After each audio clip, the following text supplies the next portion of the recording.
Shalom. Shalom. Jemaat yang Tuhan Yesus kasihi, tidak terasa kita sudah berada di minggu terakhir di tahun 2024. Kita boleh ada saat ini hanya karena anugerah Tuhan. Untuk itu, mari kita arahkan hati dengan sungguh mencari kehendak Tuhan dalam hidup kita dan dalam ibadah. Kita angkat hidung pujian hanya dekat Allah.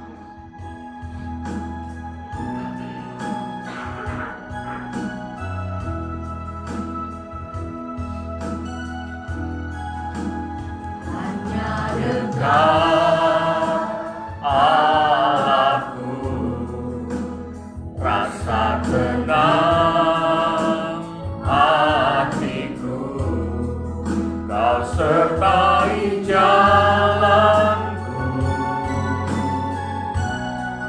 sepanjang hidupku.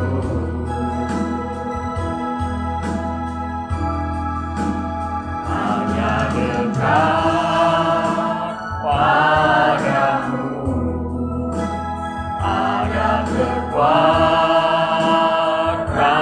baru, Kaulah perlindunganku,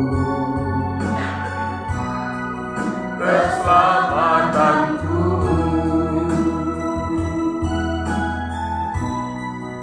Ku ingin selalu bersekutu denganmu, menikmati hadiratmu. Biarkan Roh-Mu tinggal dalam hidupku, sungguh indah bersamamu selamanya.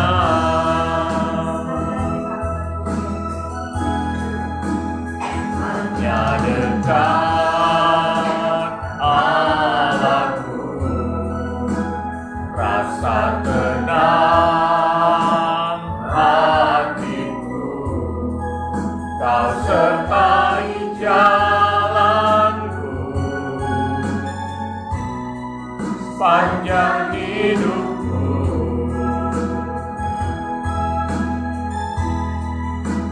Hanya dekat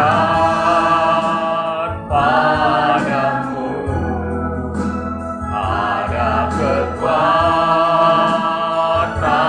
baru, Kaulah perlindunganku, keselamatanku.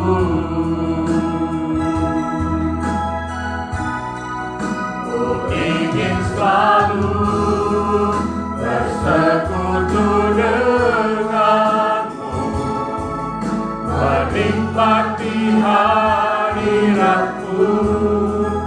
Biarkan Roh-Mu tinggal dalam hidupku, sungguh indah bersamamu selamanya.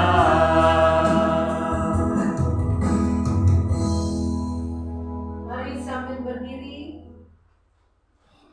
kita memuji dan menyembah Tuhan Allah kita. Kita angkat hidung pujian KPPK nomor 14, sungguh besar.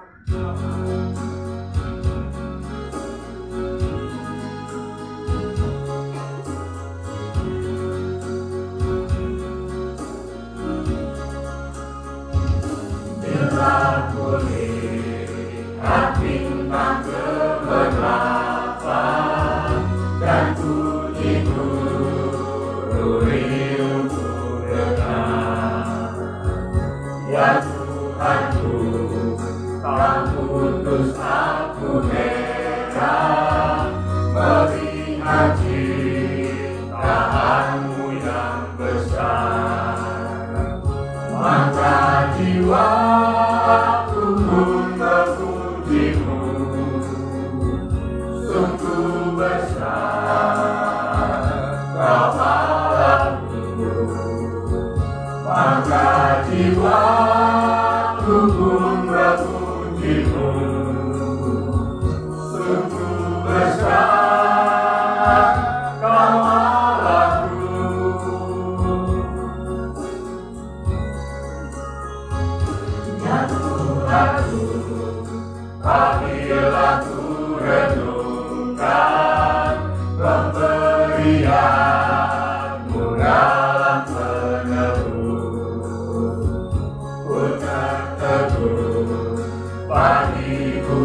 kepada kita adalah dalam nama Tuhan yang menjadikan langit dan bumi, yang tetap setia untuk selama-lamanya dan tidak meninggalkan perbuatan tangannya.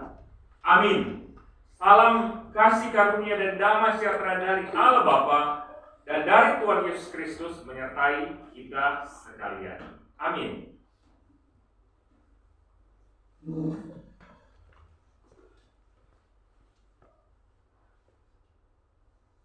Kita masih tetap berdiri. Kita angkat pujian dengan penuh sukacita. Kita memuji Tuhan. Kita menyanyi, kami puji dengan riang. Kami bertepuk tangan, kita angkat pujian ini.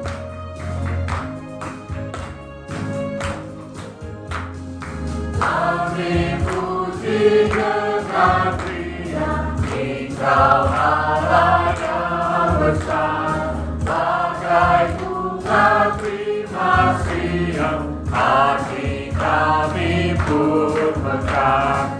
Namun dosa dan derita, kebimbangan karunia, sumber suka yang abadi, aku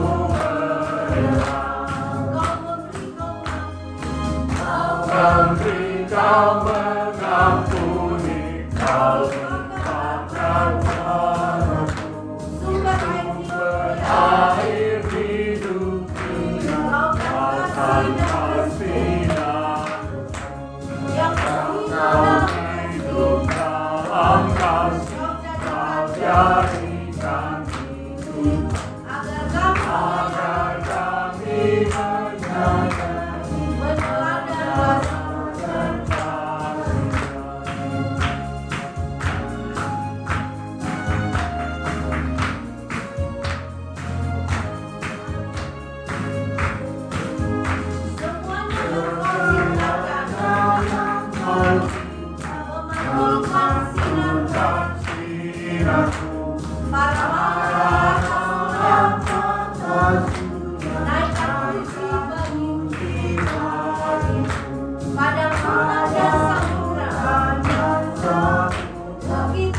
dan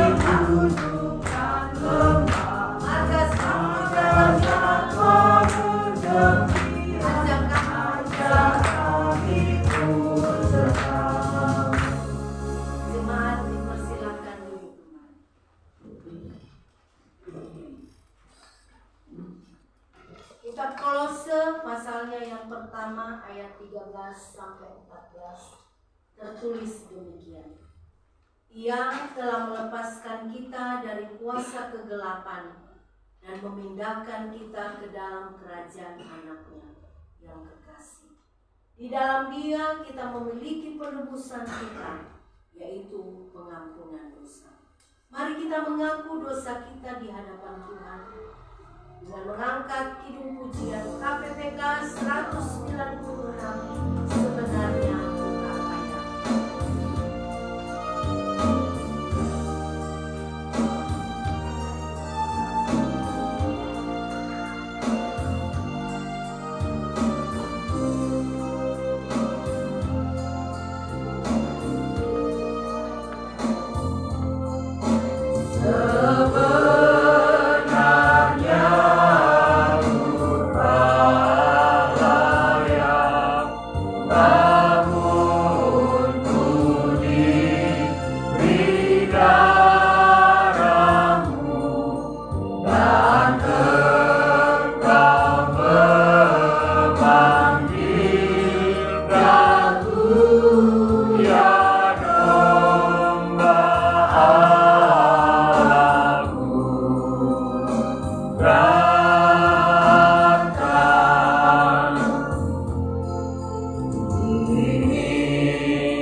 hati kami datang kepadamu.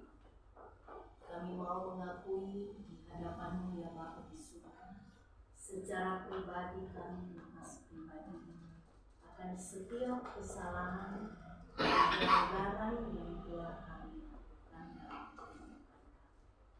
Lewat pikiran kami, lewat sikap hidup kami, lewat tindak tanduk kami, lewat tutur kata. Tuhan, dengan sangat menyesal kami sudah melakukan semuanya itu. Dan pagi ini Tuhan, kami rendah hati mengakui setiap kesalahan dan pelanggaran. Kiranya Engkau ya Allah Bapa di surga yang penuh dengan kasih dan rahmat, melawat kami satu demi satu, mau mengampuni kami dari segala kesalahan dan pelanggaran.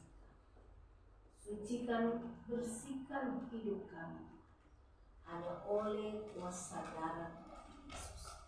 Sehingga Tuhan, hanya oleh-Mu ya Tuhan, Engkau yang dapat mengampuni kami dan menyucikan hidup kami dari segala kesalahan. Terima kasih Tuhan atas pengampunan-Mu. Terima kasih. Ini doa kami dalam nama Tuhan Yesus. Amin. Yohanes 3 ayat 16 berkata demikian. Karena begitu besar kasih Allah akan dunia ini, sehingga Ia telah mengaruniakan anaknya supaya setiap orang yang percaya kepadanya tidak binasa, melainkan beroleh hidup yang kekal. Kita menyanyi dengan pujian Kau Yesus, Kau sungguh baik.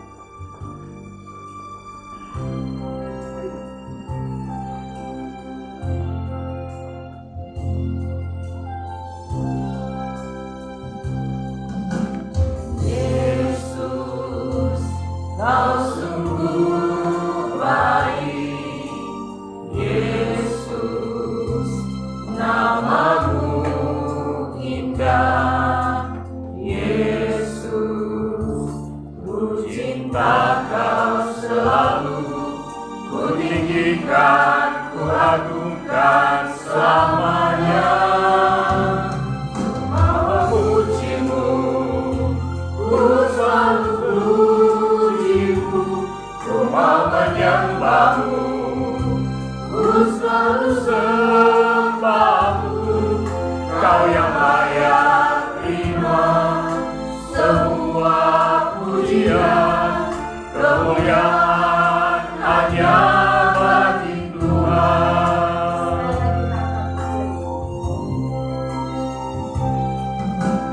Yesus, Kau sungguh baik.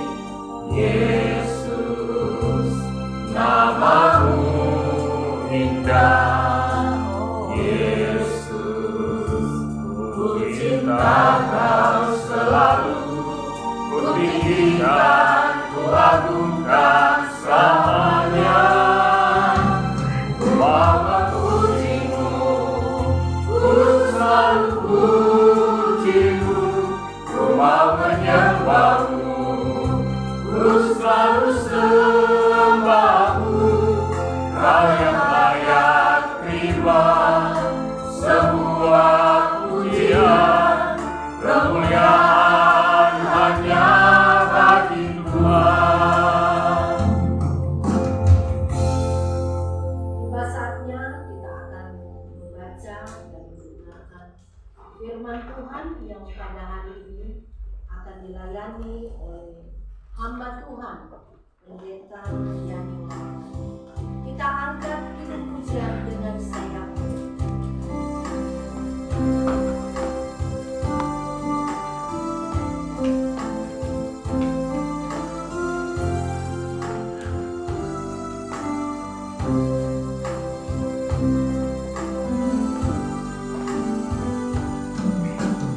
Firman-Mu berkata Kau besertaku,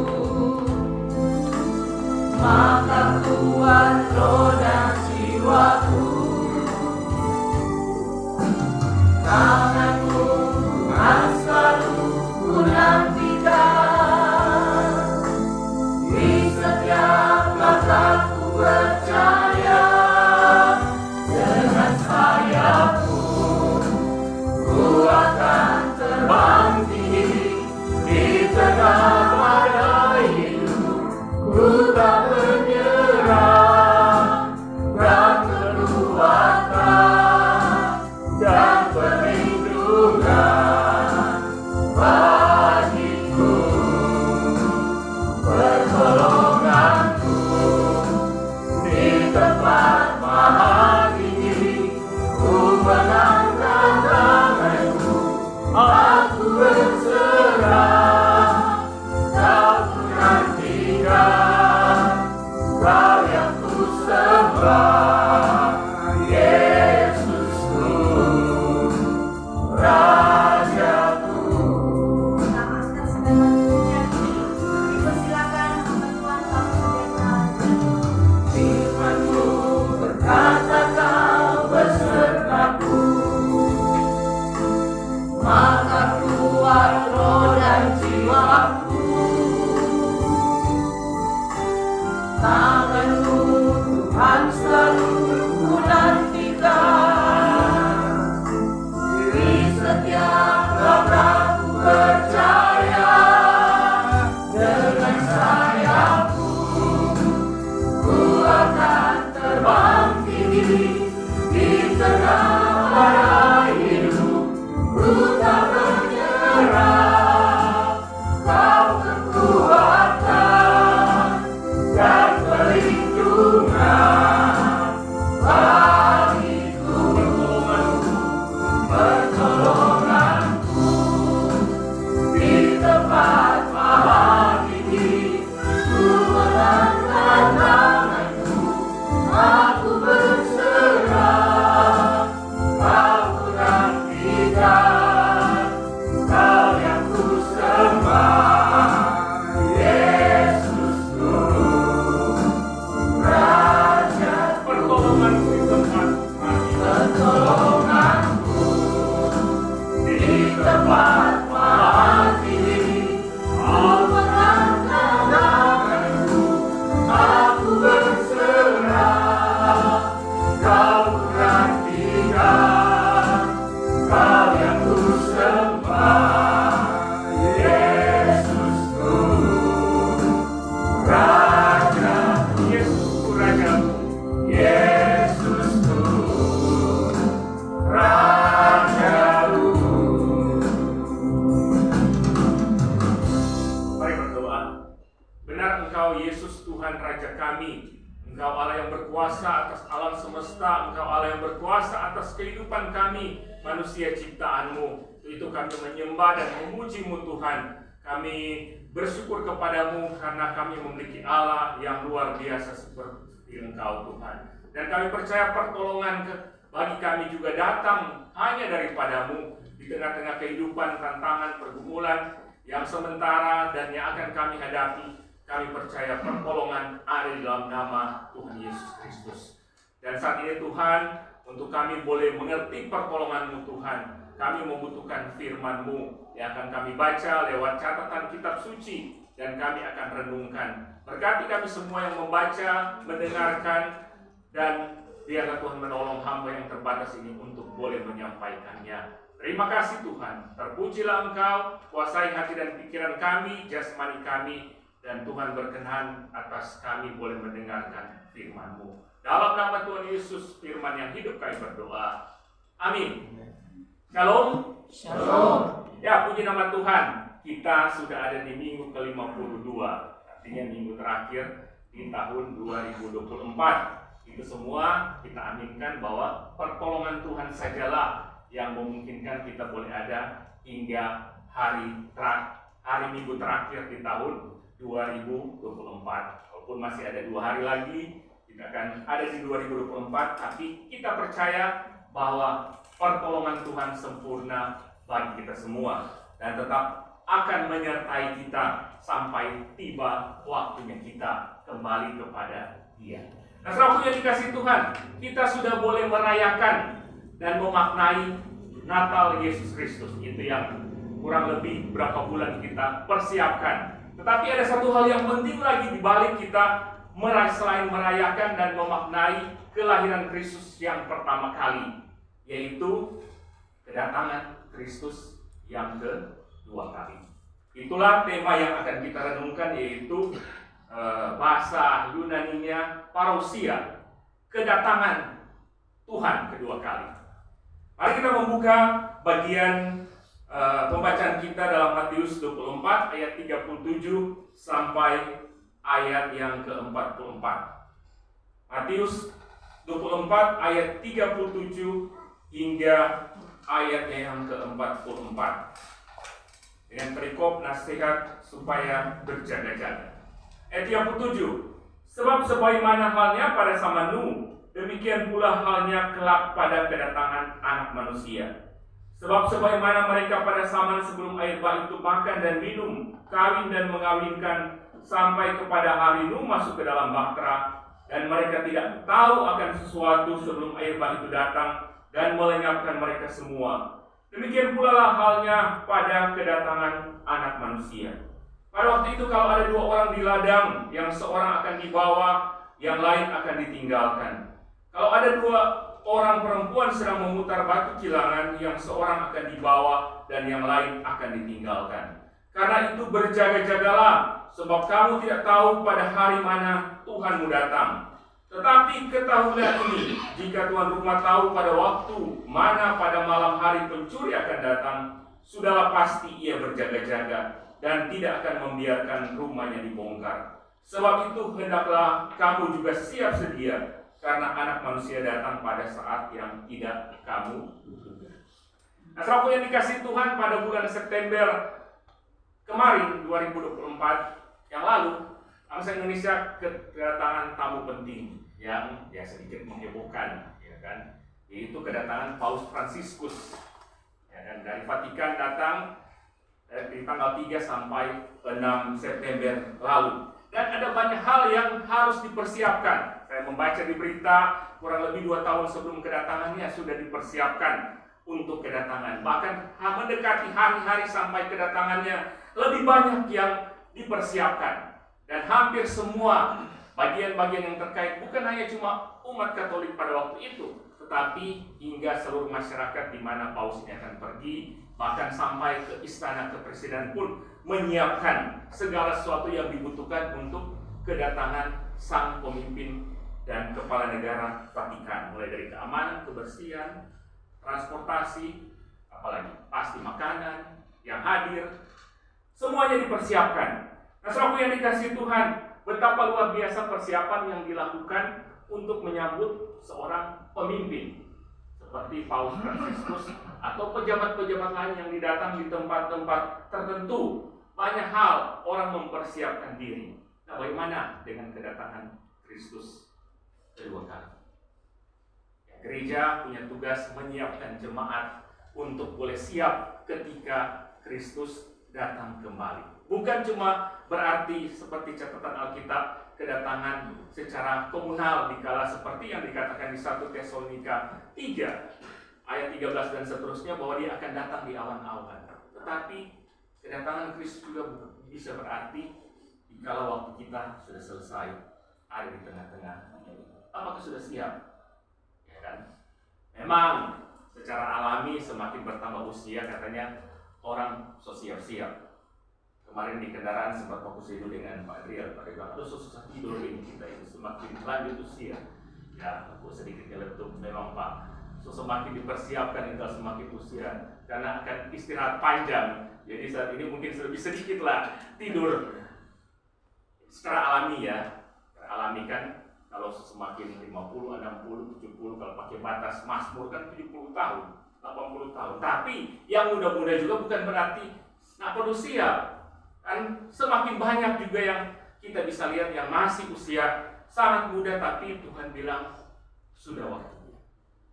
Nah, bagaimana kita menyiapkan tentang waktu kedatangan itu, parousia itu di dalam kehidupan kita, ataupun ketika Yesus datang di awan-awan menjemput kita semua. Ya, puji Tuhan kalau kita naik sama-sama tuh. terangkat sama-sama. Di sini semua saya berdoa dan berharap kita terangkat sama-sama kalau waktu itu tiba, Tuhan datang di awan-awan.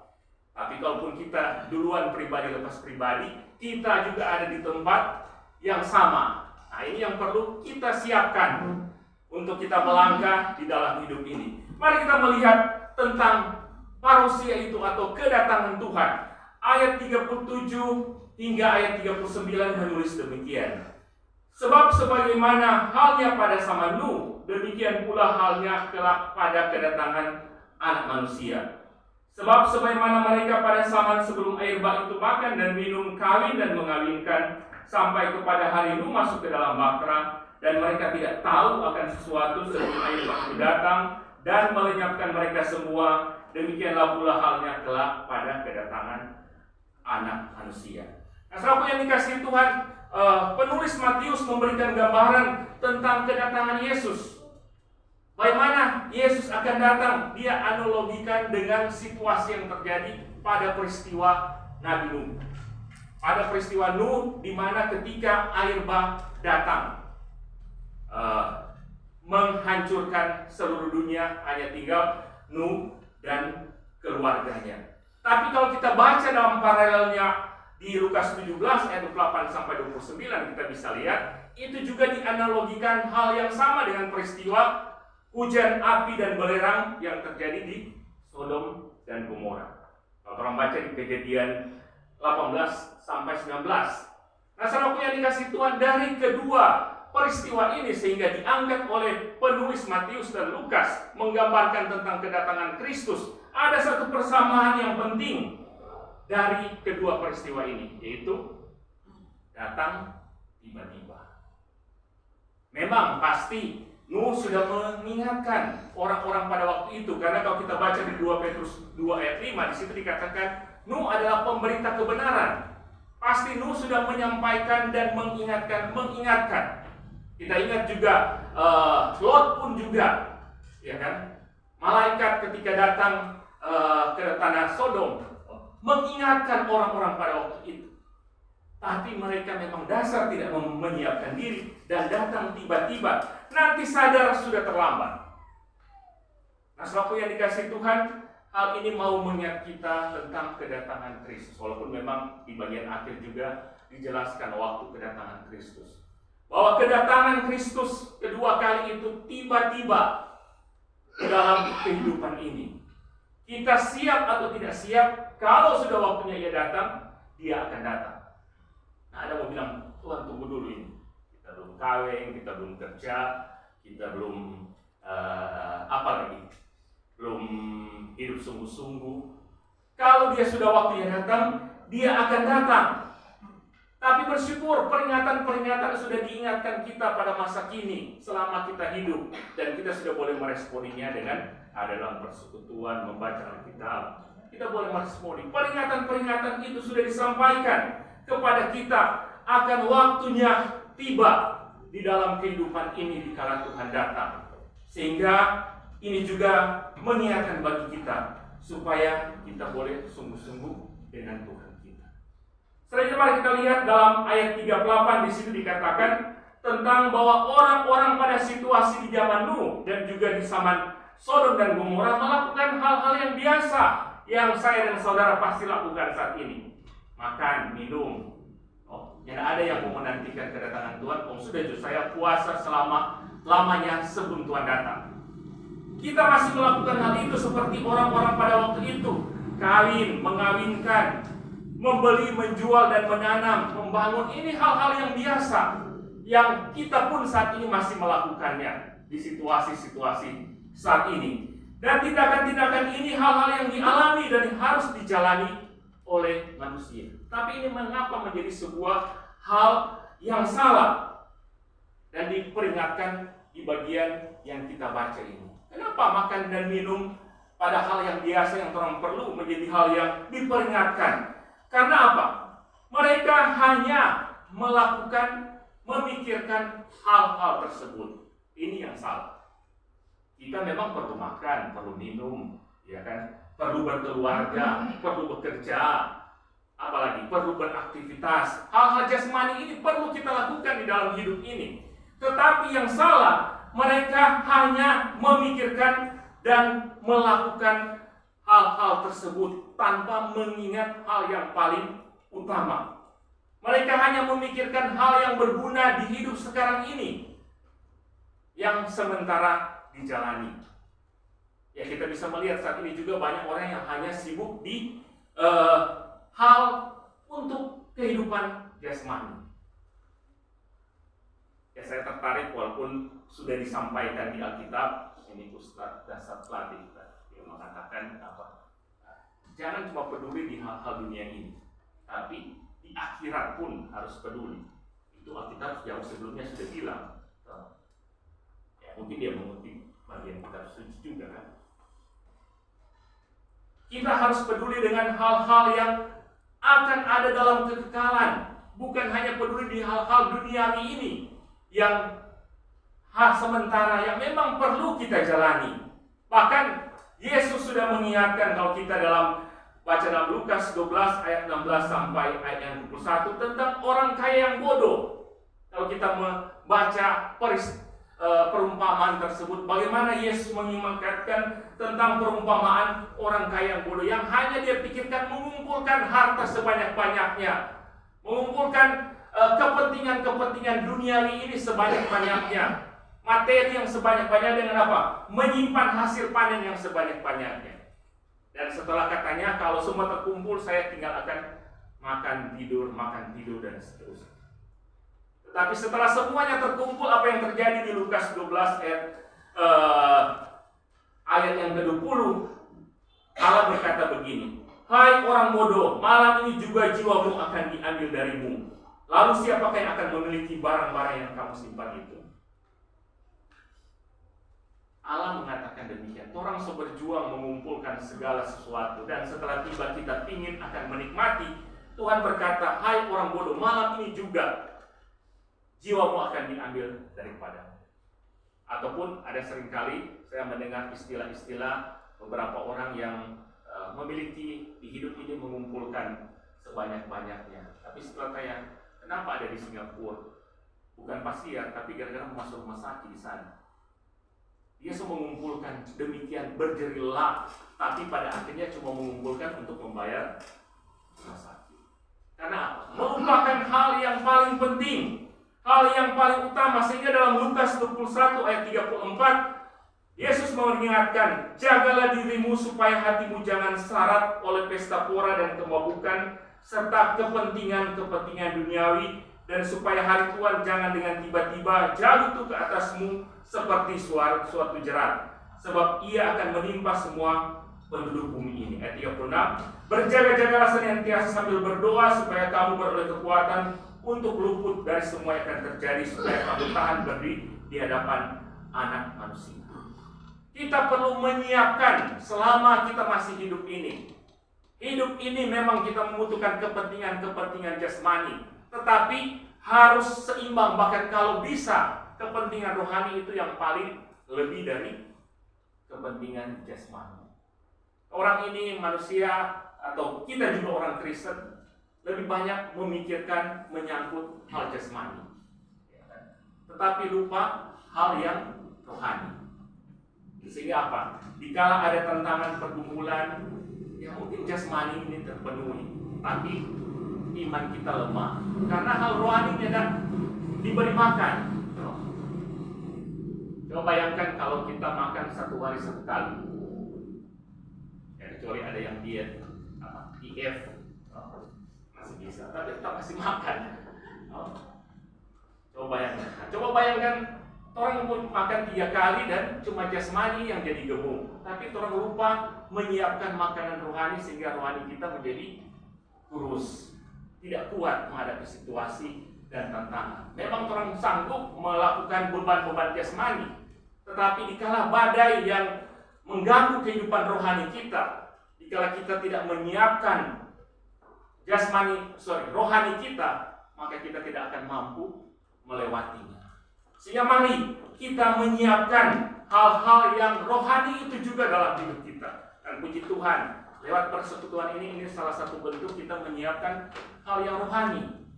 Kalau kita boleh membaca Alkitab, merenungkan firman Tuhan, berdoa kepada Tuhan, tapi ini tidak cukup karena baru cuma satu kali, satu minggu, satu kali makan.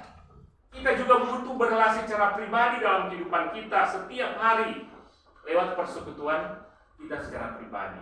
Karena gereja kan yang tiap hari, ya kan? Itu harus secara pribadi kita dengan Tuhan, menyiapkan supaya kita mendapatkan makanan rohani dalam hidup kita. Nah, saudaraku yang dikasihi Tuhan, sebab itu mari kita terus menyiapkan rohani kita, menantikan kedatangan Tuhan kembali dalam hidup kita. Kemudian mari kita lihat situasi pada waktu kedatangan Kristus. Ayat 40 dan 41 menjelaskan hal itu. Pada waktu itu kalau ada dua orang di ladang, yang seorang akan dibawa dan yang lain akan ditinggalkan. Kalau ada dua orang perempuan sedang memutar batu kilangan, yang seorang akan dibawa dan yang lain akan ditinggalkan. Hal ini menunjukkan bahwa apa? Pada saat kedatangan Yesus kedua kali terjadi perpisahan antara orang percaya dan tidak percaya. Dua ayat ini, ayat 40 dan 41, ada kata dibawa. Ini sering digunakan untuk pemisahan. Ini sama, kata ini dalam bahasa aslinya sama dengan Matius 17 ayat 1. Di situ ketika Yesus membawa 3 orang muridnya berpisah dengan murid-murid yang lain. Ayat 17 Matius 17 ayat 1, Matius 17 ayat 1 ditulis begini. 6 hari kemudian Yesus membawa Petrus, Yakobus dan Yohanes saudaranya, dan bersama-sama dengan mereka dia naik ke sebuah gunung yang tinggi. Di situ mereka sendirian saja.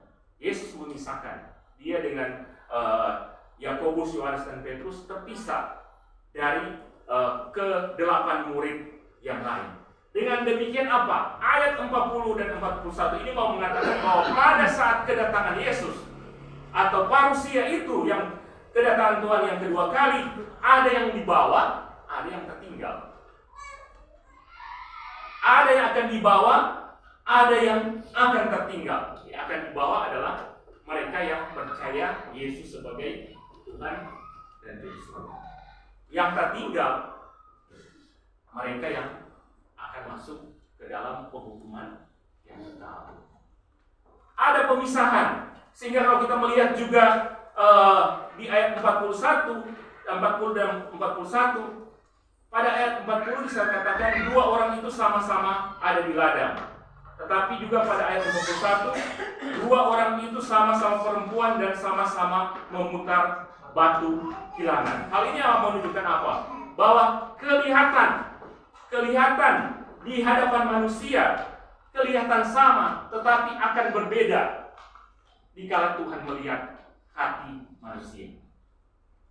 Mungkin kita sama, ada yang sama-sama melayani, sama-sama aktif dalam persekutuan, tapi Tuhan tahu hati masing-masing.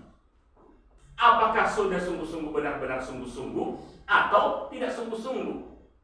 Tetapi Tuhan tahu mana gandum dan mana lalang. Kita ingat perumpamaan tentang gandum dan lalang kan?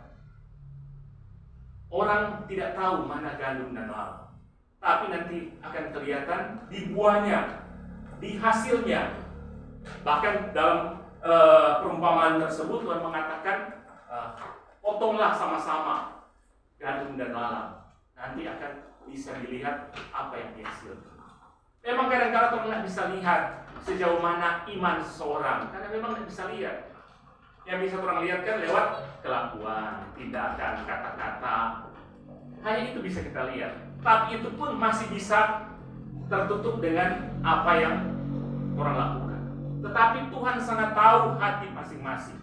Tuhan sangat tahu siapa yang sudah sungguh-sungguh percaya Dia sebagai Tuhan dan Juru Selamat dan mengandalkan Dia dan hidup dengan sungguh. Dan Tuhan juga tahu siapa yang mungkin cuma ingin mendapatkan posisi dalam pelayanan supaya dilihat orang dan sebagainya. Tuhan tahu. Karena apa? Ada di ladang sama-sama, tapi ada yang membedakan. Ada di batu kilangan itu sementara menggiling beras atau gandum berputar. Nah, saudara yang dikasihi Tuhan, selanjutnya kalau kita lihat dalam Lukas 17 ayat 34, yang merupakan paralel dari ayat 40 dan 41 dalam Matius ini, lebih lagi kesamaan yang seringkali teman bisa lihat. Di Lukas 17 ayat 34 tulis begini, "Aku berkata kepadamu, pada malam itu ada 2 orang di atas satu tempat tidur, yang seorang akan dibawa dan yang lain akan ditinggal." Ini lebih dalam lagi, mau menunjukkan apa? Suami istri pun bukan berarti sama di hadapan Tuhan. Kalau tidak sungguh-sungguh, bisa salah satu ditinggalkan. Ya, di TikTok kan selalu ada muncul tuh film pengangkatan gitu tuh, ada orang sementara berjalan, tiba-tiba ada ibu gendong anak, tiba-tiba tuh anak hilang. Nah, ini mau menggambarkan situasi itu. Ibu tinggal pegang DPKM. Atau ada pilot yang membawa pesawat, tiba-tiba pilotnya hilang, tinggal ke pilot. Nah, ini mungkin mau menggambarkan situasi itu. Nah, saya harap tidak terjadi kepada kita. Orang semua terangkat. Saya juga tidak mau kalian terangkat, saya tetap di sini. Mau. Saya juga tidak mau kalian tidak terangkat dan saya pergi sendiri. Dan nak akan pernah bisa mubah tarik. Kasih yang Cik Melin tertinggal, mari kamu pegang. Ya nggak bisa. Ini menyangkut hal pribadi hubungan kita dengan Tuhan. Biarlah orang sayang sekali kalau Tuhan semua angkanya, bisa orang mau tarik. Yang hanya bisa kita lakukan saat ini dikala kita masih hidup untuk mengingatkan bahwa datanglah kepada Tuhan, sungguh-sungguhlah dengan Tuhan. Percayalah kepada Tuhan, lakukan hal yang Tuhan inginkan. Karena kalau sewaktunya biarkan lagi, nggak mungkin saya akan tarik. Karena itu menyangkut pribadi. Yang hanya saya bisa dilakukan, ya ingatkan untuk percaya sungguh-sungguh saat ini. Datang kepada Yesus secara pribadi, lakukan apa yang berkenan kepada Dia. Supaya apa? Orang tak angkat sama-sama. Dikala Tuhan datang kedua kali. Karena di 1 Tesalonika 4 ayat 14 menulis begini, "Karena jikalau kita percaya bahwa Yesus telah mati dan telah bangkit, maka kita percaya juga bahwa mereka yang telah meninggal dalam Yesus akan dikumpulkan Allah bersama-sama dengan Dia." Ini pengharapan bagi kita dikala keluarga-keluarga kita yang sudah mendahului. Kalaupun mereka duluan pergi dari kita, kita yakin kalau mereka percaya, kelak kita akan bersama-sama dengan Dia. Sehingga mari kita lakukan bagian kita di masa-masa persiapan ini. Sehingga ayat 42 menuliskan apa yang harus kita lakukan dikala menanti kedatangan Tuhan kembali itu. Ayat 44 di situ dikatakan, "Karena itu berjaga-jagalah sebab kamu tidak tahu pada hari mana Tuhanmu datang." Yang harus kita lakukan yaitu berjaga-jaga, siap senantiasa di dalam kehidupan ini. Berjaga-jaga agar supaya dikala waktunya itu yang kita tidak tahu kapan waktu akan terjadi, kita benar-benar siap. Apa yang harus kita lakukan? Tentunya percaya dan beriman pada Yesus. Yang orang semua sudah percaya itu. Berusaha hidup benar di dalam kehidupan kita. Berusaha hidup sungguh-sungguh di hadapan Tuhan. Tidak melakukan hal-hal yang tidak berkenan. Walaupun memang orang mengatakan kita ini masih hidup dalam daging, ya kan? Masih ada dosa yang bisa kita lakukan.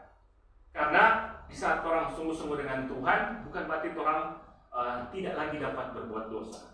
Orang masih bisa melakukan dosa. Tetapi kalau ada Tuhan, dikala orang melakukan dosa, Roh Kudus menyatakan kamu salah, maka kita akan datang langsung, Tuhan ampun atas dosa-dosa saya. Itulah orang percaya. Kalau belum ada Tuhan dalam hati kita, maka dikala ada kesalahan dan dosa kita lakukan, Tuhan akan lakukan terus dalam hidup ini. Kemudian apa? Kita juga senantiasa apa? Berdoa kepada Tuhan. Ini bentuk siap sedia. Ada dalam persekutuan, manfaatkan waktu dan kesempatan kita. 1 minggu 1 kali kita wajib untuk ke gereja. Sebagai bagian respon kita kepada Tuhan, ditambah persekutuan-persekutuan lain, ditambah persekutuan-persekutuan pribadi, melayani Tuhan dan sesama, bersikap yang benar, walaupun memang tidak bisa dipungkiri, orang kadang-kala ada dalam posisi lemah. orang melakukan hal yang tidak berkenan, kata-kata yang tidak baik, tindakan-tindakan yang tidak baik dalam hidup ini. Tetapi ingat, sesungguhnya dikala kita sudah percaya dalam posisi siap sedia, dikala kita melakukan hal tersebut, di hati ini Roh Kudus yang ada mengingatkan kamu salah. Nah, itulah kesempatan orang datang minta ampun kepada Tuhan, berseru kepada Tuhan. Inilah bagian kita untuk semakin dibaharui di dalam hidup kita. Sehingga gereja apa? Setiap ibadah pun ada pengakuan dosa. Karena apa? Kita supaya apa? Dikuduskan setiap hari. Yang penting pembenaran itu sudah dilakukan oleh Kristus lewat apa?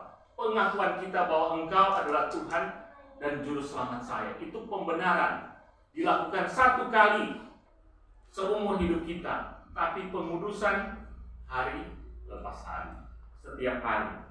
Nah, saudara yang dikasihi Tuhan Yesus Kristus, selanjutnya dikatakan di sini berjaga-jaga itu harus dilakukan setiap saat. Ayat Lukas 21 ayat 36 mengatakan berjaga-jagalah senantiasa, setiap waktu, karena waktu itu tidak ada yang tahu kapan. Mungkin sebentar, saya harap jangan. Oh, tapi kalau cuma bisa berdoa. Mungkin besok, saya harap juga jangan. Mungkin tahun depan, saya harap juga jangan. Kalau boleh nanti 20 tahun depan lagi. Tidak seberapa. 85. Kalau boleh. Atau mau sampai 120. Karena kan, ya kan Kejadian 6 kan di situ kan, rohku ada pada manusia 120 tahun saja. Kalau mau berdoa, silakan 10 tahun. Tapi kalau saya terlalu lama itu. Nah, saudara yang dikasih Tuhan, kita harus berjaga-jaga setiap waktu, senantiasa, karena waktu kedatangan itu kita tidak tahu. Kita harus siap sedia. Karena apa? Supaya kita bisa luput dari pembinasaan itu. Kalau Lukas 21 ayat 36 menulis begini. Berjaga-jagalah senantiasa sambil berdoa supaya kamu berkekuatan untuk luput dari semua yang akan terjadi, supaya kamu tahan berdiri di hadapan Anak Manusia. Supaya orang bisa terhindar. Tapi yakinlah, jika orang sudah percaya sungguh-sungguh Yesus sebagai Tuhan dan Juru Selamat, kita pasti akan luput. Karena itulah yang menjamin orang dikala Tuhan datang. Tuhan datang melihat itu, karena Dia mengangkat anak-anaknya. Setelah kita percayakan, kita diangkat menjadi anak-anak Allah. Yohanes 1 ayat 12 tuh. Bahkan bukan cuma itu, kita diberi kuasa sebagai anak-anak Allah. Nah, saudaraku yang dikasih Tuhan, supaya apa kita bisa tahan berdiri ya? Kalau sebagai anak kan orang bisa berdiri. Kalau orang punya orang tua, walaupun mungkin orang ada kesalahan, orang bisa berdiri di depan orang tua itu. Apalagi orang tua yang sudah mengampuni. Orang bisa berdiri. Sama dengan apa yang dikatakan di bagian ini Lukas 21 ayat 36. Supaya kamu tahan berdiri di hadapan Anak Manusia di kala datang. Karena apa kan? 1 Tesalonika sudah menjelaskan ketika waktu itu maka Yesus akan datang di awan-awan, maka orang yang duluan mati akan bangkit dan kita yang masih hidup akan menyongsong di awan-awan. Walaupun mungkin kita tidak bisa terbang ya nanti di kedatangan Kristus akan terangkat sama-sama. Nah, perlu latihan, tetap pasti akan terangkat. Nah, suatu yang dikasih Tuhan, kemudian ada pahala, ada pujian untuk mereka. Ayat 46 sampai 47. Berbahagialah hamba yang didapati Tuhan yang melakukan tugas itu ketika Tuhan itu datang. Aku berkata kepadamu, sesungguhnya Tuhan itu akan mengangkat dia menjadi pengawas atas segala miliknya. Di Matius 24 ayat 46 sampai 47. Ada upah yang kita akan terima dikala kita siap sedia di masa saat ini. Upah itu kita akan terima di masa saat ini. Kalau kemuliaan kan nanti, ya kan? Sehingga di kedukaan beliau sudah dimuliakan. Kemuliaan kita akan dapat, tapi upah kita mengikut Tuhan akan kita terima di masa-masa ini. Sukacita, damai sejahtera. Ya, kalau Tuhan berkenan materi Tuhan tambahkan, ya puji Tuhan. Sehat-sehat dan seterusnya. Puji Tuhan.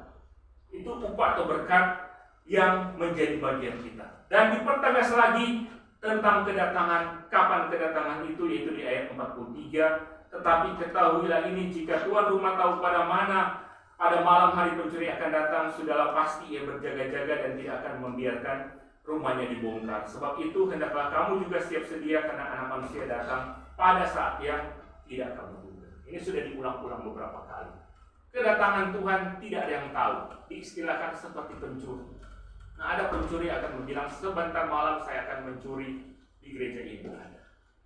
Dia akan datang dengan tiba-tiba. Tapi firman Tuhan cuma mengingatkan, berjaga-jagalah dan siap sedia. Lewat bagian-bagian yang sudah sering diingat. Relasi pribadi dengan Tuhan, persekutuan pribadi, persekutuan bersama dengan jemaat, kesempatan melayani Tuhan, melakukan pekerjaan seperti untuk Tuhan dan bukan untuk manusia.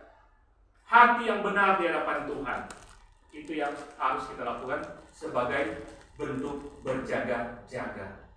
Karena apa? Ada banyak tantangan yang kita hadapi untuk melakukan semuanya. Ada kesukaran, ada juga daerah duniawi yang menantang orang untuk tidak berjaga-jaga. Ada hidup lancar pun menjadi tantangan bagi kita untuk tidak berjaga-jaga. Kalau semua terpenuhi, ini yang paling banyak menjadi tantangan. Kita ingat apa? Daud. Dia aman-aman ketika dia selalu berperang, tapi kalau dia santai di atas soto istana, maka jatuh lagi. Ya, puji Tuhan kalau orang aman-aman, tenang-tenang di dalam kehidupan ini, tapi ingat jangan sampai terpenjara. Puji Tuhan juga kalau kita masih bergumul dengan segala hal dalam hidup ini, disitulah seringkali orang percaya kuat karena merasa tidak mampu, terus bergantung kepada Dia. Sehingga mari parusia itu, firman Tuhan semakin dekat. Kedatangan itu semakin dekat. Mari kita hidup dengan siap sedia, dengan berjaga-jaga senantiasa. Sehingga Paulus dalam bagian firman-Nya di 1 Tesalonika 5:6 menulis, sebab itu baiklah jangan kita tidur seperti orang-orang lain, tetapi berjaga-jaga dan sadar. Mari mengakhiri bagian ini kita mengangkat satu pujian, sudahkah kita siap sedia? Bagian ini mau mengingatkan tentang kita akan kedatangan Kristus kembali. Jadi, sudahkah kita siap sedia menghadapi datangnya Yesus kembali? Untuk mengangkat kita semua yang sungguh-sungguh berharap padanya. Apa yang harus kita lakukan? Mari kita sembah Dia di hadapan takhta kemuliaan yang kudus. Sambil kita menaikkan pujian ini, mari kita renungkan hidup kita. Sudahkah kita siap dikala waktunya itu tiba? Kalau belum, inilah kesempatan bagi kita semua untuk boleh menyiapkan diri kita.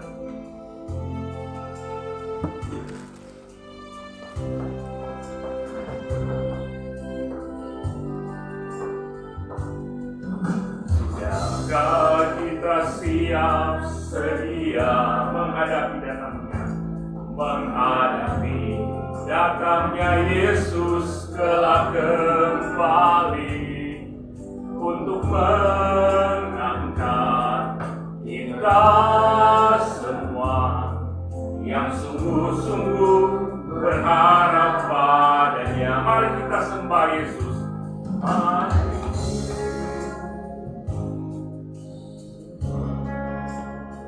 Dari apa? Sudahkah kita siap sedia menghadapi datangnya Yesus kelak kembali untuk mengangkat kita semua yang sungguh-sungguh berharap padanya. Mari kita sembah Yesus, Dia Raja, di hadapan takhta kemuliaan yang kudus. Selama waktu ini masih ada, kita bernafas di dalam sembah Yesus. Mari kita sembah Yesus, Dia Raja, di hadapan tata kemuliaan yang kudus. Selama waktu ini Masih ada. sembah Yesus selama-lamanya. Sembahlah Yesus selama-lamanya. Mari kita berseru kepada Tuhan, kita renungkan hidup kita. Kita bersyukur dikala kita sudah siap, dikala waktu kedatangan Tuhan itu bagi kita secara pribadi maupun kedatangan Yesus di awan-awan. Kita bersyukur kepada Tuhan karena Dialah yang memungkinkan semuanya itu, bukan karena kita, tetapi karena anugerah dan kerja. Tapi kalau ada yang belum siap, mari saat ini saya rindu mendoakan saudara. Saudara boleh mengikuti doa saya secara pribadi supaya Anda benar-benar siap dikala Yesus hadir di hidup ini. Mari yang belum siap, sambil yang sudah siap mensyukuri itu. Yang belum siap boleh mengikuti doa saya. Tuhan Yesus, saya membutuhkan Engkau. Saya tidak tahu kapan waktu kedatangan-Mu kembali. Tetapi Engkau telah datang pertama kali di tengah-tengah dunia ini untuk menjadi Tuhan dan Juru Selamat. Untuk itu saya mengimani Engkau. Engkau adalah Tuhan dan Juru Selamat saya. Saya mau mengundang Engkau masuk di hati, di hidup saya, sehingga benar-benar Engkau berkuasa dan bertakhta dalam hidup saya. Ampuni setiap dosa dan kesalahan saya. Putuskan dosa turunan yang ada, yang mengikat saya, dan dosa di hidup hari lepas hari. Sucikan dan kuduskan saya, agar saya boleh menjadi milik-Mu. Saya boleh diselamatkan Engkau. Dan saya mengakui Engkaulah Tuhan dan Juru Selamat saya mulai hari ini. Sehingga hal yang paling utama ini menjadi bagian saya, bahwa Engkau menjadi Tuhan dan Juru Selamat saya. Terima kasih Tuhan. Dan biarlah Tuhan menolong kami semua menjalani hidup ini. Boleh siap dengan melakukan hal-hal yang berkenan kepada Tuhan. Perbuatan-perbuatan baik yang Tuhan inginkan untuk kami lakukan dalam persekutuan pribadi, persekutuan berjemaat, melayani Tuhan, melayani setiap pekerjaan aktivitas kami melakukan seperti untuk Tuhan, bukan untuk manusia. Terima kasih Tuhan, terbuka bagi kami semua. Dan hamba percaya, kalau kami memiliki Yesus, kami akan ada bersama-sama di dalam kebenaran. Dalam nama Tuhan Yesus, teguhkan firman Tuhan. Amin. Jemaat yang dikasihi Tuhan, saat ini kita akan menyiapkan hati kita untuk masuk dalam perjamuan kudus.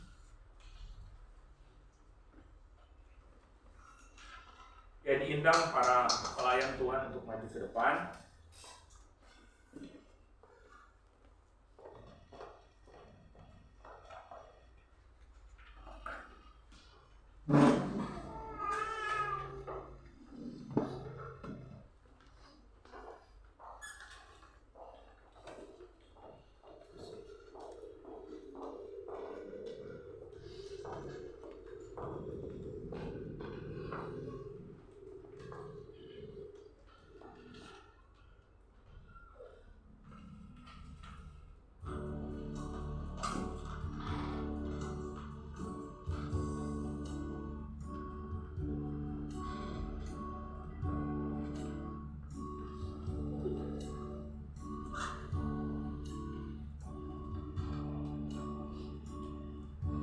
Mari dalam persiapan kita angkat pujian pada kaki salib-Mu, Yesus ku berlindung.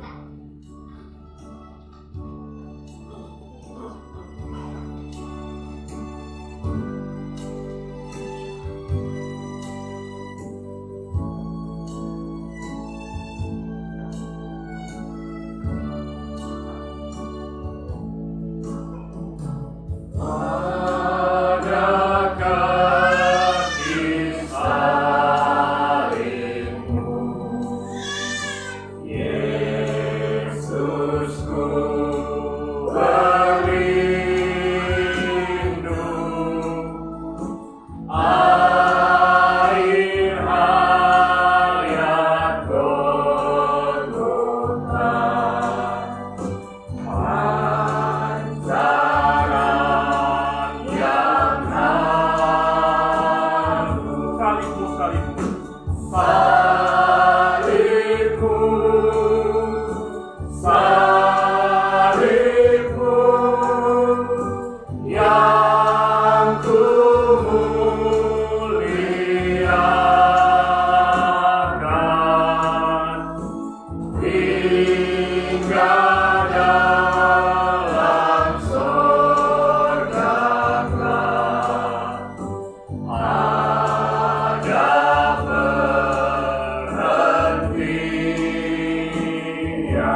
dan perkenan Tuhan. Kita berdoa.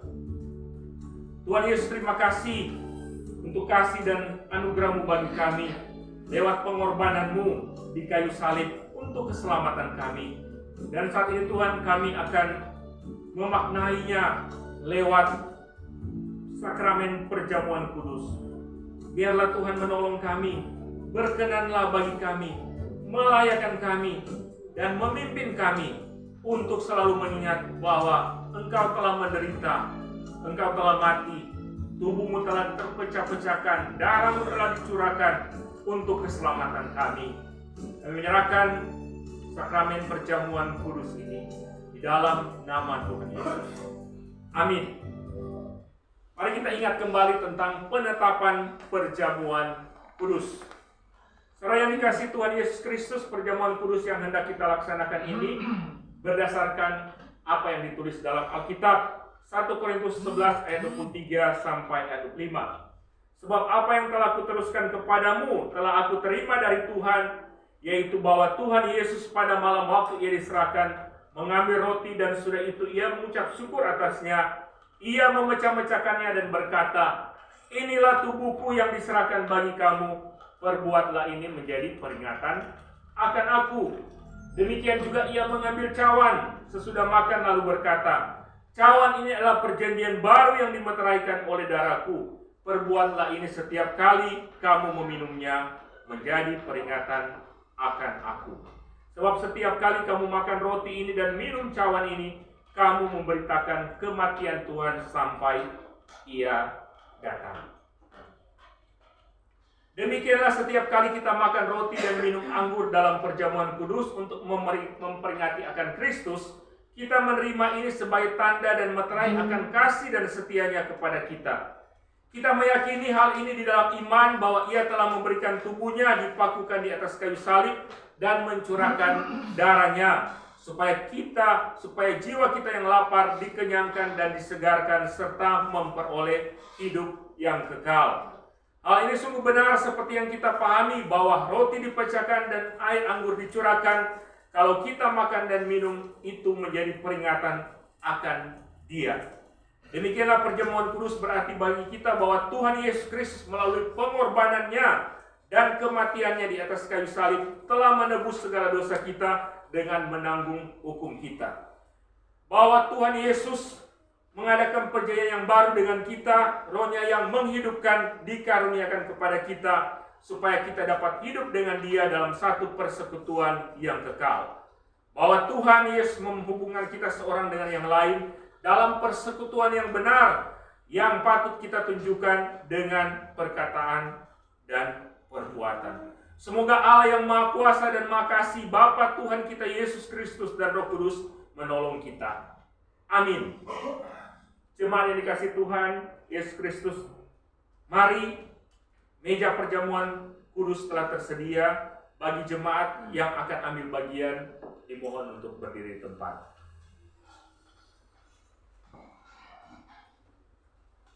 Sambil pelayan akan membawakan roti dan anggur, mari kita terus merenungkan akan kasih Tuhan.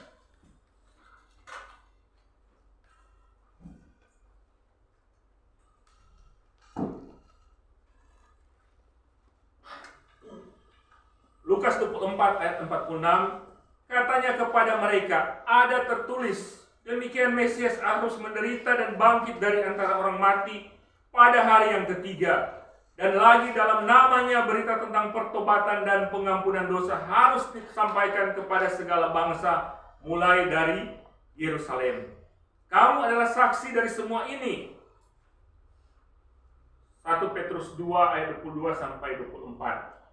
Ia tidak berbuat dosa dan tipu tidak ada dalam mulutnya. Ketika ia dicaci maki, ia tidak membalas dengan mencaci maki.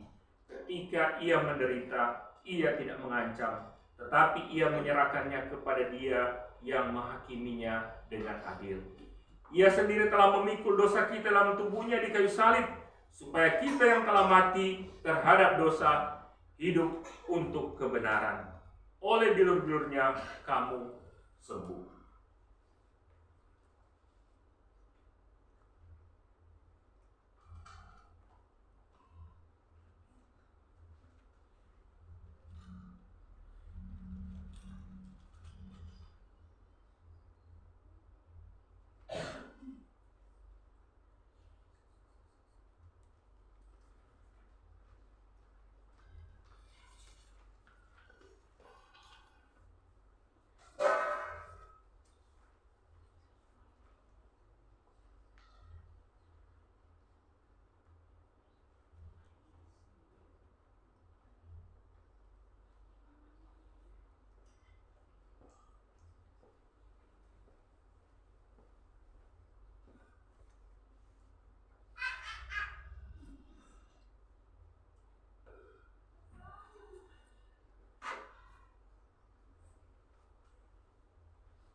Marilah kita mengangkat roti di tangan kita dan mengucap syukur kepada Tuhan.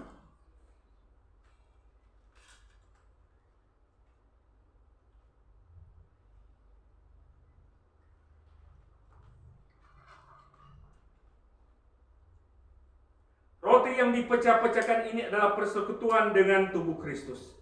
Makanlah.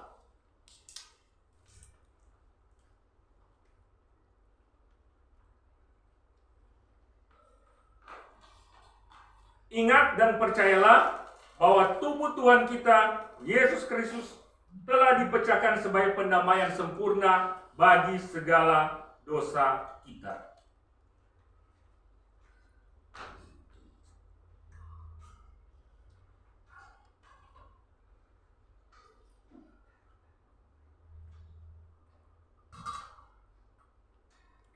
Marilah kita mengangkat cawan di tangan kanan kita dan mengucap syukur. Cawan yang berisi anggur yang atasnya kita mengucap syukur ialah persekutuan dengan darah Kristus. Minumlah.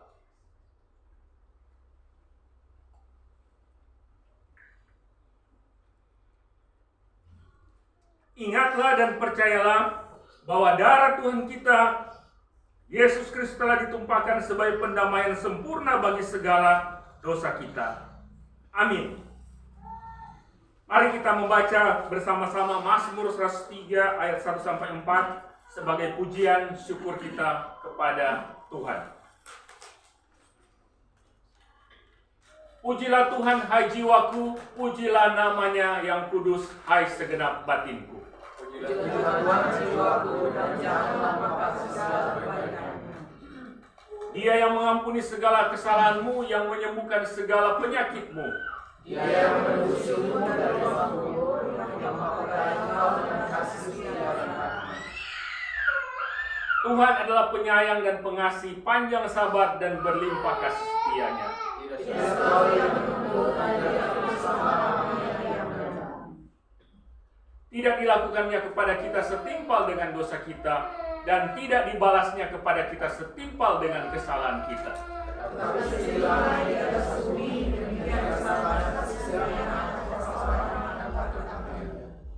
Sejauh timur dari barat, demikianlah dijauhkannya daripada kita pelanggaran kita.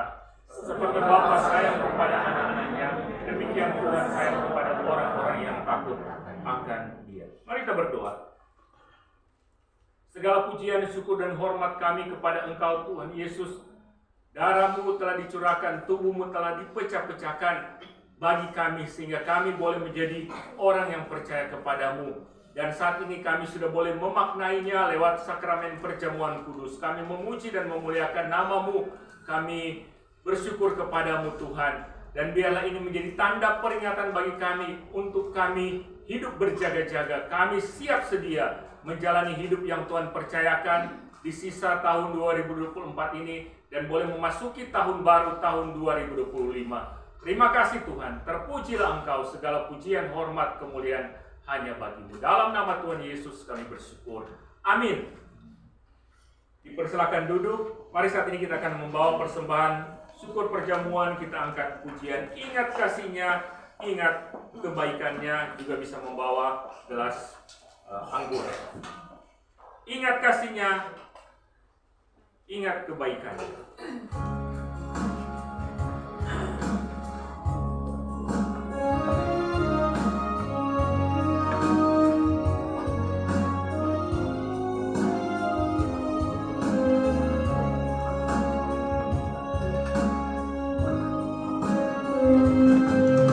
Ingat kasih-Nya, ingat kebaikannya,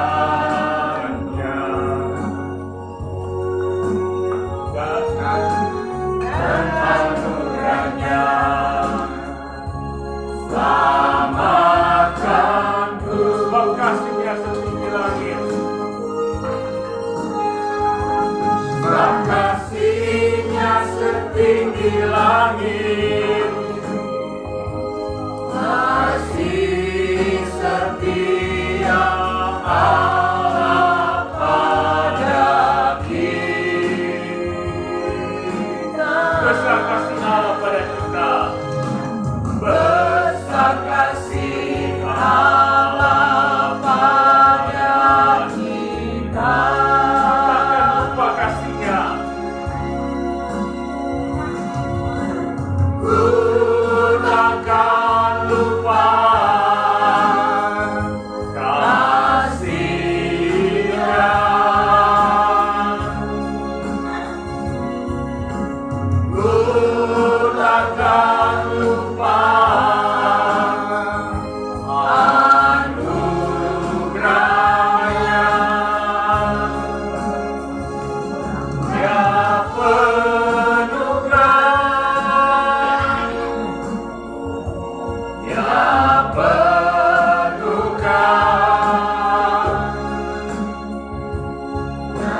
puaskan hasratku. Besar kasih Allah pada kita. Besar kasih Allah pada kita. Mari kita berdoa kepada Tuhan. Tuhan Yesus, terima kasih untuk besar kasih Allah bagi kami secara pribadi, bahkan bagi kami semua. Terima kasih Tuhan, terpujilah Engkau. Mampukan kami untuk memberi persembahan yang terbaik, yaitu hidup kami bagi kemuliaan nama-Mu. Terima kasih untuk persembahan syukur yang boleh kami bawa. Terpujilah Engkau Tuhan. Kami memuji dan memuliakan nama-Mu. Dalam nama Tuhan Yesus kami bersyukur. Amin.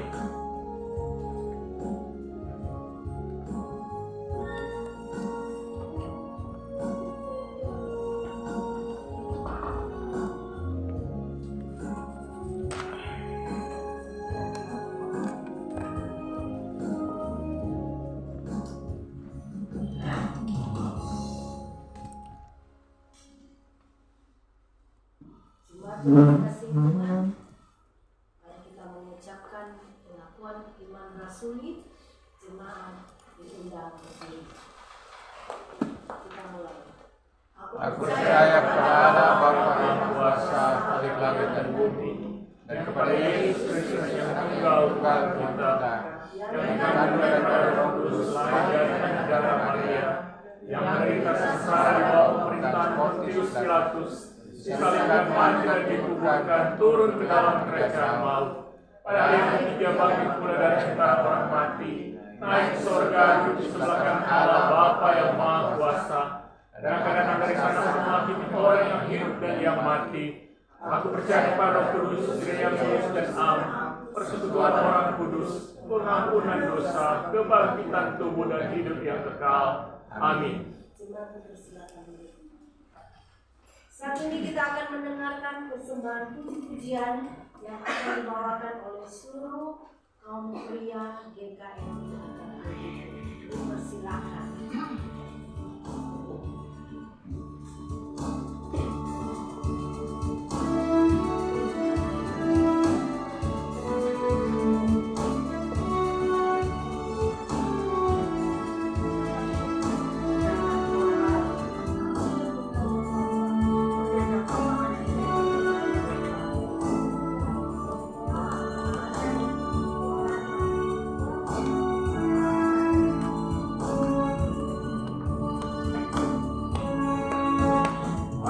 Kota yang indah cerah, nampaklah bagi mata iman, rumah Bapa di surga makan, bagi orang yang sudah menang.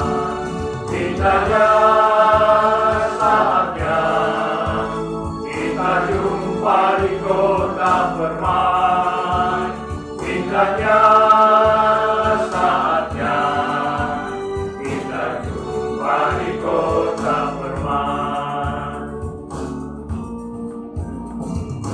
Kota yang indah cerah, nampaklah bagi mata iman, rumah Bapa di surga bahkan, bagi orang yang sudah menang. Indahnya saatnya kita jumpa di kota permai. Indahnya saatnya kita jumpa di kota permai.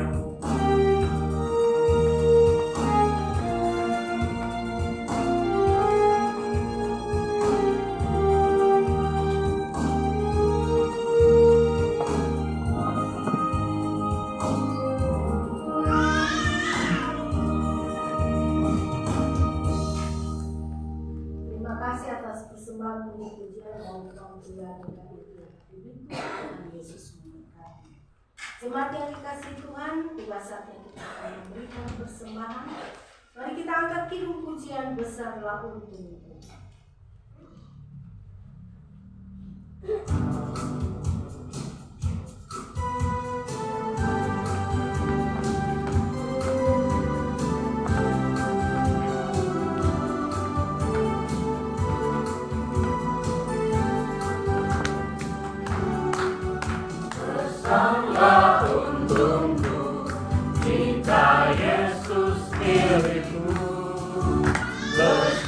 menjadi waduh karena damai yang penuh. Meskipun angin keras, badai dunia menderu, tak goyah hatiku karena Yesus milikku. Benar-benar besarlah untukku, benar-benar besarlah untukku, benar-benar besarlah untukku. Ketika Yesus sungguhlah tetap milikku. Tiadalah hartaku di dunia, hatiku tak resah, tak bersungut terkesan, karena Tuhan murah. Jika Yesus milikku, tak sia-sialah segenap usahaku. Benar-benar besarlah untukku, benar-benar besarlah untukku, benar-benar besarlah untukku. Ketika Yesus sungguhlah tetap milikku. Ya Tuhan, benar tidak ada keuntungan yang lebih besar ketika Engkau menjadi milik kami dan kami ini adalah milik Tuhan. Walaupun Tuhan, kami tahu di tengah-tengah kehidupan di dunia ini banyak hal yang menggoda, banyak hal yang membuat kami merasa bahwa di dalam Tuhan itu tidak ada keuntungan apa-apa. Tetapi ketika kami boleh ada sampai saat ini menghadapi badai gelombang kehidupan, benar Tuhan bahwa besar keuntungan kami di dalam Tuhan. Dan biarlah ini terus menjadi bagian kami untuk terus percaya, berharap, dan bersandar kepada Tuhan. Sehingga seperti bagian firman tadi Tuhan, bahwa kami siap sedia untuk menantikan kedatangan-Mu yang kedua kali. Dan biarlah hati kami tetap Tuhan Yesus, hanya satu nama, yaitu Yesus Kristus yang adalah Tuhan dan Juru Selamat kami. Terima kasih untuk berkat firman Tuhan dan hamba-Mu Pendeta Yeni Warongan. Diberkati dia di dalam kehidupannya pribadi, bersama keluarga, bahkan di dalam pelayanan sebagai gembala yang Tuhan percayakan. Tuhan terus memberkati.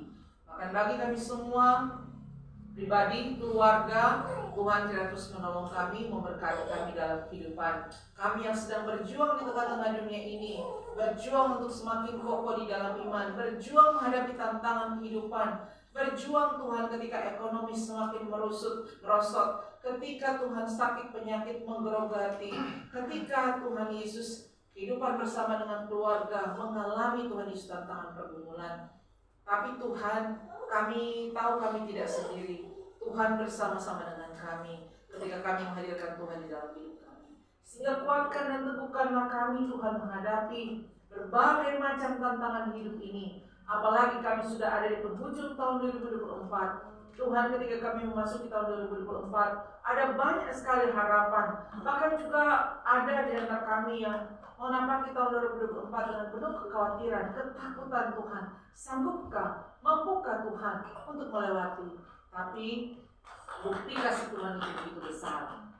Sekalipun kami dalam perjuangan, ada pergumulan yang belum beres sampai saat ini. Ada di antara kami yang masih penuh dengan perjuangan penderitaan Tuhan. Tetapi kami boleh melihat kami ada Tuhan, siap memasuki tahun 2025 Tuhan dengan harapan yang sama. Bahwa sampai di sini Tuhan menolong, dan sampai ke depan pun Tuhan pasti akan menolong kami.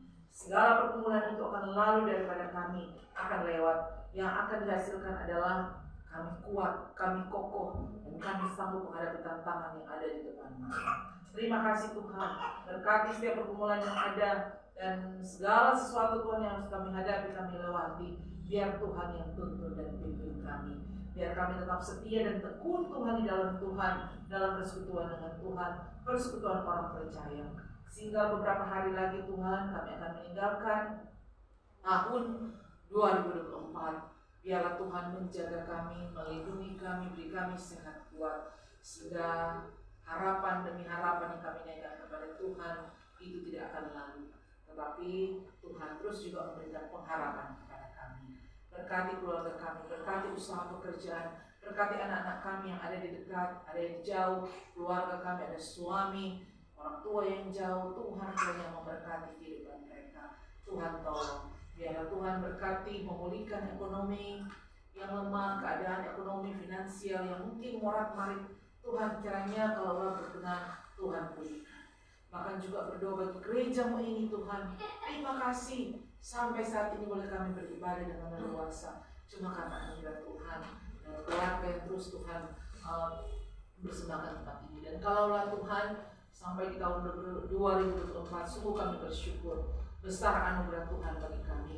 Kalau Tuhan berkenan kami akan pindah di tempat yang baru. Terima kasih karena kami percaya Tuhan yang tuntun kami. Setiap langkah kami, kalau bukan Tuhan yang pimpin, kami tidak akan melangkah Tuhan. Tapi kalau Tuhan yang pimpin, Tuhan yang mau berkenan, kami mau melangkah bersama dengan Tuhan dengan satu keyakinan Tuhan dimanapun kami berada, Tuhan ada dan hadir bersama dengan kami.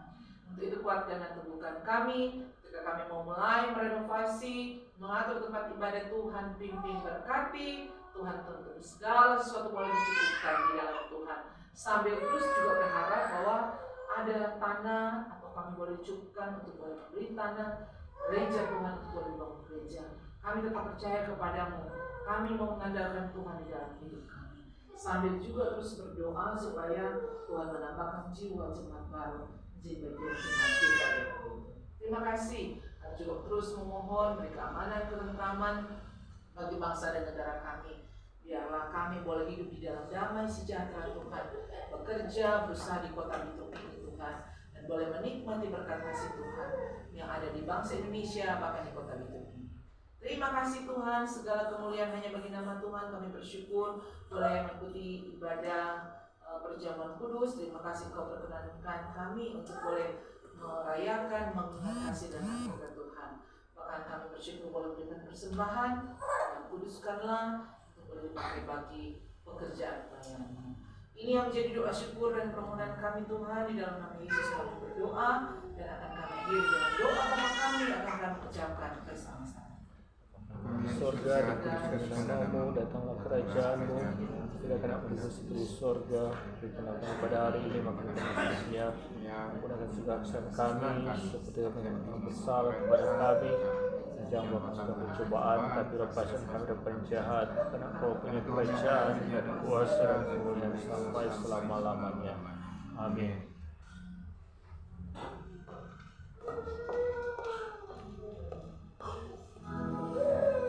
Jemaat yang dikasihi Tuhan, kita akan mengakhiri ibadah kita pada pagi hari ini. Jemaat yang sedang berdiri, kita angkat pujian doksologi, doa dan berkat akan disampaikan oleh hamba Tuhan Bapak Pendeta yang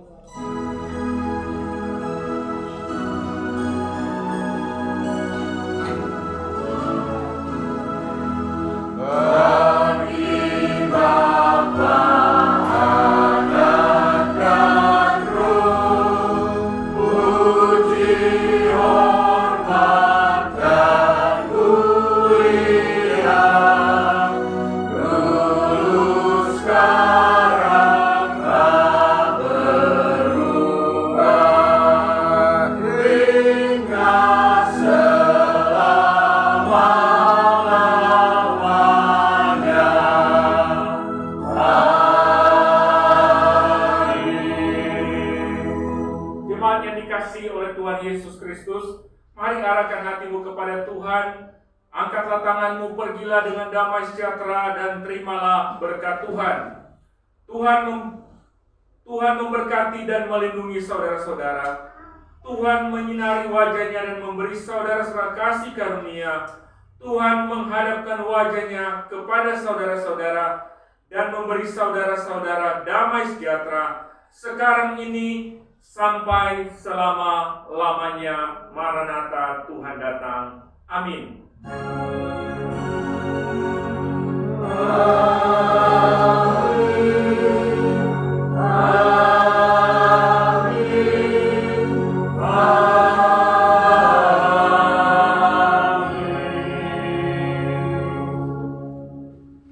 Tuhan, sudah selesai. Selamat dulu dan selamat hari ini.